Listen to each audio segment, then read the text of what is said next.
Good morning, everyone. It's Dr. Arlene Diamco, the MultiDimensional MD. Thank you so much for joining me. And it is a day before New Year's Eve, and so I thought this was such a timely topic. I'm going to be talking about how acceptance can propel you forward, and what that has to do with healing as well. So I'm just going to go ahead and dive right into it. The first thing that often comes up is, are acceptance and manifestation opposites?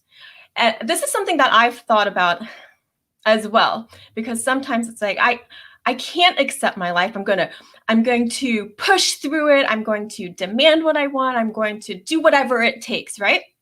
So how can, and then some people get the idea that that's manifestation. So how could these actually be part of each other? How can you accept your current situation if you actually want to change it? I think the term manifestation gets so thrown around nowadays that it gets really confusing, because the truth of it is that we are always manifesting, that our outer world is a reflection of our inner world. And it is only when we start to realize that we accept ourselves as we are, it becomes a part of conscious manifestation. And so that is such a key component. We're going to talk about that more. And you really can't move forward until you accept where you are, until you are so at peace, are so just in love with yourself as you are in this moment, regardless of all the challenges, of all the difficulties, that you can move forward. Because doing anything else, it's like you're not standing on steady ground. You're standing on something that's made up, and you can only start with the present moment. And we have to start with accepting and loving and really embracing ourselves in that present moment. So that moves on to the next question that I often get is, well, why would anyone want to suffer? What is the point? And this is difficult because really at the human level, on this plane of like physical existence, nobody really wants to suffer. Yes, we can get very comfortable with our difficult situations, and then the thought of changing it can be scary. The thought of the unknown can be scary. And in that way, we can get ourselves stuck in what is more suffering. I know it doesn't really mean that you want it, but it's what you're used to. So in a way, you're comfortable with the awkwardness of the situation, because you don't know what else there could be. And what could be means there's something unknown if you wanted to experience something different than your current situation. So it's first being able to accept that you can experience something that's unknown, that you can experience something that is more magnificent than your current situation, and that that kind of complacency and is keeping you stuck in it. So accepting that you can change it. And so there are things that you can learn from your current situation that can help you grow through your life. Can be a difficult concept, because it's like, well, why do I have to go through that to learn? Well, there's different aspects of this. One is that it makes an interesting life. It makes an interesting story. There's no successful person that had it all easy, that had everything laid out for them. Yes, some people, it seems that they have it easier than others, but there's no one that hasn't had any challenges. And so the challenges are presented so that we can learn something, that we can grow through it. And yeah, so growing is part of what makes the stories interesting and helps our souls kind of uplift us if we can start to see it that way. So that's the first part, is accepting that we can, that that we have a say in it. And that moves us into, can you grow without suffering? Well, yes, you can, but it takes a conscious effort. We have to wake up first to the truth of who we are, that we are these divine spiritual beings having a human experience. If you haven't watched the new Disney-Pixar movie Soul, then I would highly recommend it. It's so sweet, and it just speaks to the aspect of our souls having that, living that spark of life. And in the movie, they talked about that that little story of the young fish asking the older fish, I want to see the ocean. Where's the ocean? And the older fish says, well, you're in it. It's everywhere. And the younger fish is like, no, that's just water. And the older fish just smiles, because the older fish knows that what the younger fish is looking for is already there. It is everywhere. The younger fish is surrounded by it. And so what we are looking for is always with us. It is inside of us. We are often seeking, like externally, looking for what we want, but it is already inside us. And so it takes a conscious realization, a conscious acceptance that we are co-creators of our own life. And we have to really step into that so that we can make conscious choices and take conscious action. You're not just a passive passenger in this journey of life. You're not just riding it. You get to make choices. You get to create. You get to be an active part of your own life. So accepting that really helps to propel you forward.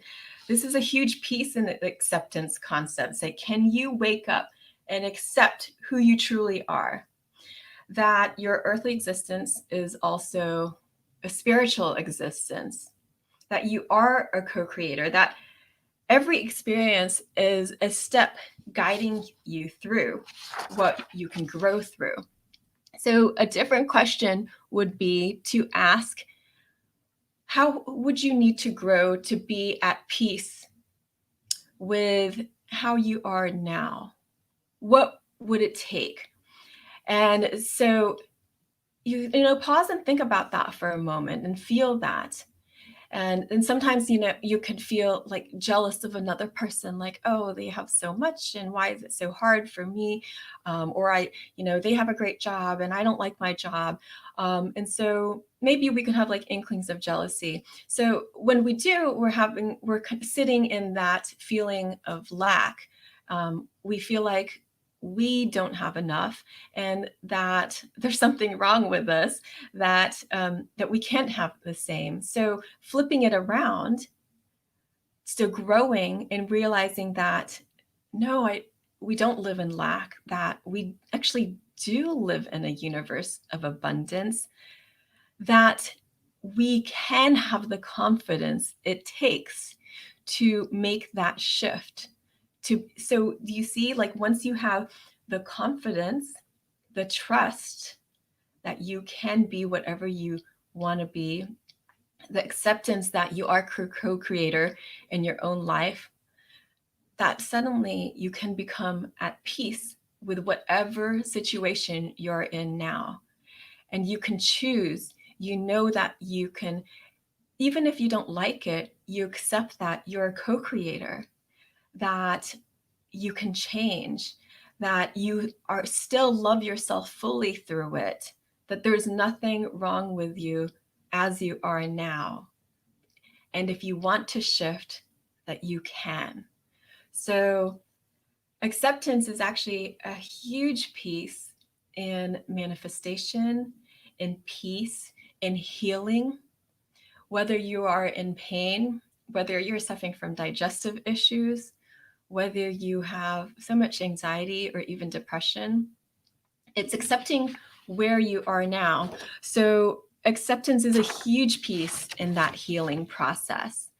Carl Jung, who's a psychologist, he had said, we cannot change anything until we accept it.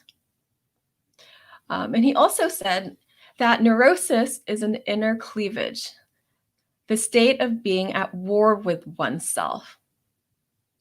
Everything that accentuates this cleavage makes the patient worse, and everything that mitigates it tends to heal the patient. I talk about this almost every day because when I see people, I see their tension, their discomfort, the anxiety within their physical symptoms, and there is so much of a tug of war inside of them. And this is where this radical acceptance is so important. The tug of war can be between their spirit, their mind, their body. It can be with any of those layers. It can be between their ego and maybe their shadow part, the parts that they don't like about themselves. So it's bringing these and making it more whole. It's being able to accept yourself, all pieces, so that all different aspects, whether you're thinking it's the positive parts or those shadow parts, being able to embrace all of it and bringing it in and knowing that you can be whole. You are whole if you see it as is, if you can accept yourself so completely. In an instant, you can become whole. You really already are. It's just that disconnect, right? It's the tug of war of not seeing yourself as whole, because you always are. You're made in the image of the divine. You always have that light in you, whether you can see it or not. So accepting that and being able to see it is huge. I know that it can be difficult to do that. I'm going to break it down into 5 steps so that to help you to be more present, to move forward. And so, originally when I wrote this down, I wrote down steps to love forward. And I felt that probably spoke more to the truth of it.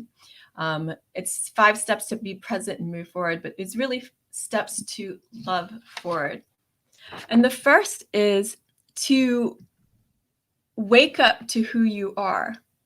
I'm really reviewing what I've talked about already. So waking up to who you are and accepting yourself completely, being so accepting that you're completely in love with yourself, head over heels in love with yourself. Wouldn't that be an amazing feeling? And you can choose that now. You can wake up to that now. And when you do this, you step into that omnipotential of the heart center, where you can feel that anything is possible. So acceptance is the first step, as Carl Jung said, to change anything. Accept where you are now. Step into the present. Nothing else exists except this moment in time for you. Second is to listen. Be open to the messages in life, because your life is always sending you messages. And this is what I talked about before. How can you grow through it? What would you need to grow through your life as it is now to be at peace with it at present? Do you need to trust yourself more? Could you hear your voice more? Could you express yourself more? Could you stand up for yourself more? Could you be more confident? Could you trust so much in the divine and God and the universe that you are always supported, that and you don't live in lack? Can you step into that? So you can see all these ways that you could grow to accept the current situation. And then it doesn't mean that you have to stay in it, but you have to be able to wake up and see it.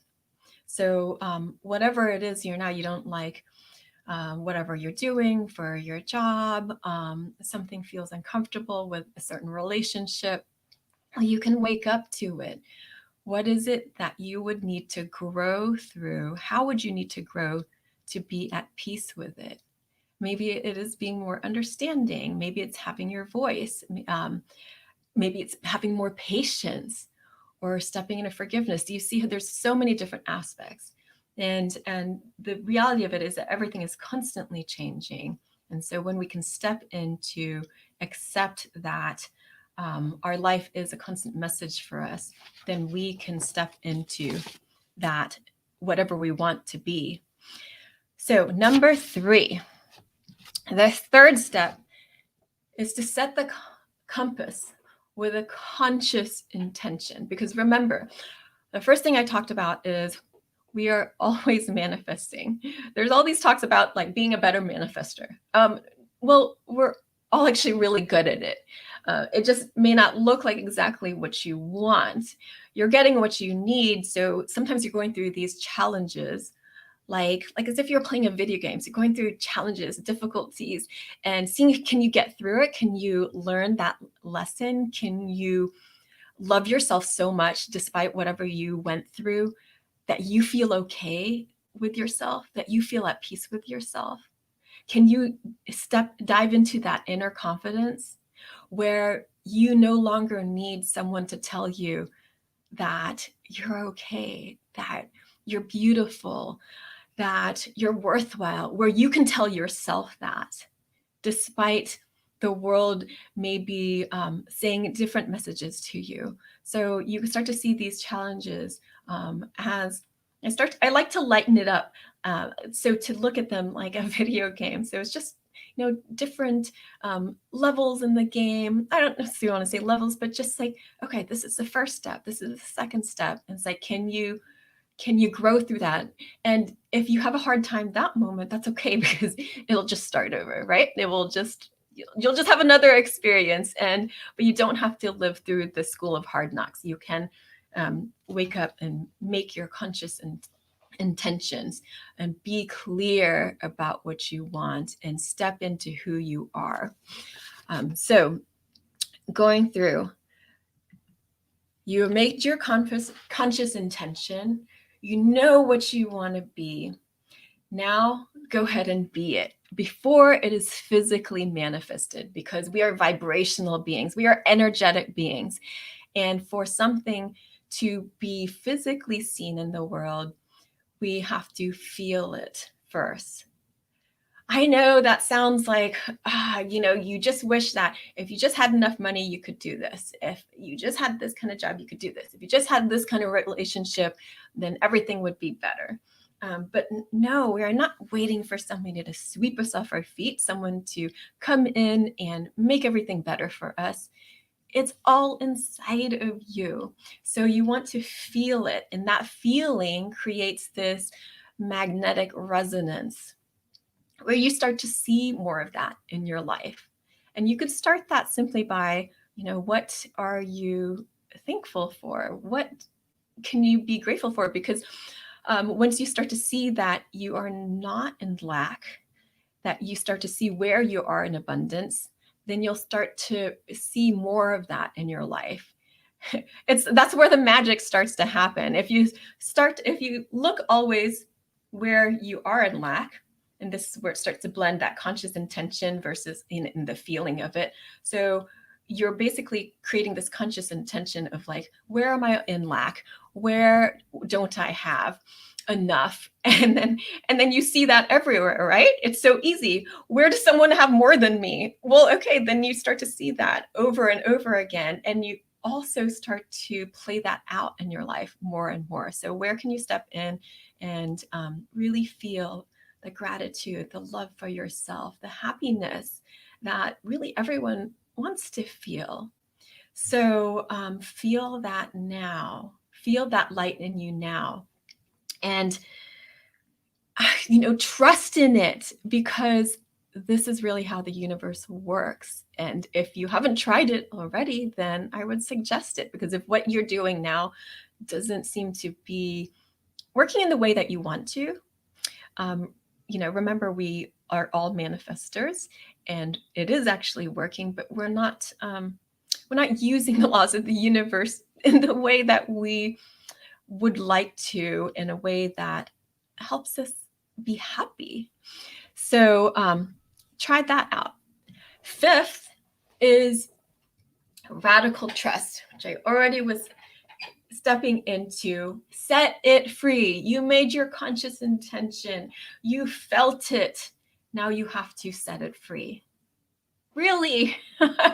I know, because otherwise you're going to step into that tug of war with yourself where you are, it creates a tension, because if you push too much your conscious intention, you won't be accepting of where you are now. You see? So you have to set it free. You have to so trust that whatever you want is already there, that your life is propelling forward as you want it. And when you have so much trust in that, it's easy to let it free. It's easy to know that it will happen in its time, that you will listen to the signals in your life that tell you which direction to go, what steps to take. You start to get in that flow and that ease of life, where you trust that things are unfolding as they need to. And again, this does not mean that you are passive. You are a co-creator. So you want to listen to all the steps. I'm going to review them really quickly again. The first start is waking up, being all accepting, all loving. That's stepping into the omnipotential. The next is to listen, to be open to the messages in your life. They are guiding you. Your life is always guiding you. You can listen to the divine messages too, those whispers that come through, always guiding you. Third is to set the compass with a conscious intention. Be clear about what you want. You want abundance? Be thankful. So love yourself. Fourth, really feel it. Feel it. What is your why? Be that magnet. Always remember why you want anything. And usually it's because someone wants to feel good. They want to feel joy, peace, and happiness. Fifth, set it free. Radical trust. The universe, the divine oneness, God is here everywhere, just like the fish swimming in the ocean. Where's the water? And then asking, like, where is it? Where is this magic? Where is the spark in my life? It's everywhere if you can see it. So set it free. And then last, go back and repeat, because you are an active participant, a co-creator in your life. And you can't just sit on the couch and wait for your life to happen. I mean, it's happening regardless, right? So, but if you want to be a co-creator, you are an active participant and you need to be present in your life. And so you're constantly going to go back to that all accepting, all present, all loving, and then go from there. So I hope that helps you as you, jump into the new year. And thank you so much for being here with me. Lots of love to you. I'm seeing some comments there. I really know that 2021, there's going to be so much we need to grow through. We grew through a lot in 2020. And as we move forward, you're welcome, Nomad. As we move forward, there will be more challenges. There will be, okay? But see it from a different perspective. See it from this step one of all accepting. What do I need to grow through this moment now, to be at peace with my current situation, and go through those steps and just keep going through them and review and feel it. And don't ever worry that you messed up or made a mistake about it, because guess what? You will have the next moment in life and you get to repeat as often as you need to. So go out there, live the life you want. Lots of love to you. Please like and subscribe. Next week at 11 a.m. Eastern Standard Time, I'll be talking about incorporating mind-body wellness into your business. I think this will be important for so many businesses. I'm going to be interviewing a friend and colleague of mine, Mai Trin, who is a wellness coach for corporations, businesses, organizations, and she talks about this all the time. So lots of love to you. It's Dr. Arlene Diamco, the MultiDimensional MD. I hope to see you next time.